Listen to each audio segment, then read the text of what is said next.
আমার 30 ডেজ ব্লগের আজকে ডে 15। ভাবা যায় কত তাড়াতাড়ি দিনগুলো পেরিয়ে যাচ্ছে। দেখতে দেখতেই কেমন 15 দিন হয়ে গেল। রোজকার সকালটা তো আমাদের একইভাবে শুরু হয়, তা তো আপনারা যারা ভিডিও আমার দেখেন তারা অনেকেই জানেন, তাই আজ আর আলাদা করে মেনশন করলাম না। তবে আজ এসছি গঙ্গার পাড়ে। গঙ্গার এই ধার দিয়ে ড্রাইভ করতে কিন্তু বেশ ভালো লাগে। আমার যদিও হয়ে গেছে, এখন অভিজিৎ ড্রাইভ করছে। আজ সকাল থেকে আমার শরীরটা খুব একটা ভালো ছিল না, সেই কারণে আমার যে হাউস হেল্প আছে সে আজকে আমাকে রান্না করে দিয়ে গেছে।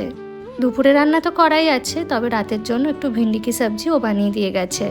বাড়িতে তো বেশ কদিন ধরে দই পাচ্ছি, আজ অভিজিৎ আসার সাথে সাথেই ওকে একটু লস্যি বানিয়ে দিলাম। ও তো লস্যিটা খেতে খুব ভালোবাসে।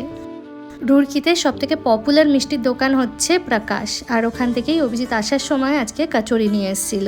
এখানকার কচুরি আর আমাদের বাঙালির কচুরির মধ্যেও কিন্তু বেশ অনেকটাই ডিফারেন্স আছে।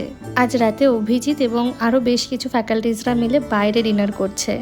বাইরে বলতে আইআইটির তো বেশ কিছু গেস্ট হাউস রয়েছে, তারই মধ্যে একটিতে আজকে ওরা ডিনার করবে। কাজেই আজকে ডিনারটা আমাকে একাই সারতে হবে। ও যাওয়ার পরে বাড়িতে তো এখন আমি একাই, তাই ভাবলাম একটা পার্সেল এসেছিলো ওটা ওপেন করে নিই। আসলে এখন না পার্সেলগুলো তাড়াতাড়ি ওপেন না করে নিলে পরে রিটার্ন করতে খুব অসুবিধা হয়। বাড়িটা না এখন একদম শান্ত হয়ে গেছে। আসলে অভিজিৎ বাড়িতে থাকলেই এই সময়টাতে আমরা হয় কোনো মুভিজ দেখি, না হলে সিরিজ। ও যদিও চলে আসবে 1-1.5 ঘন্টার মধ্যেই, ততক্ষণে আমি ভাবলাম আমার ভিডিওর যা টুকটাক কাজ আছে সেগুলো সেরে নিই। আর আজকাল একা থাকতে থাকতে এত শান্তি পেয়ে গেছি না, আমার একা থাকতে এখন ভীষণ ভালো লাগে। এখানে আমার টিভি ক্যাবিনেটটার জন্য একটা টেবিল রানার অর্ডার করেছি।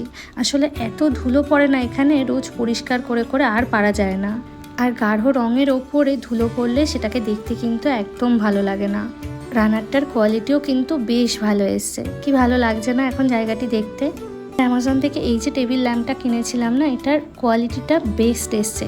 এত সুন্দর একটা শেড পড়ে পুরো ঘরটাতে, দেখতে বেশ ভালো লাগে।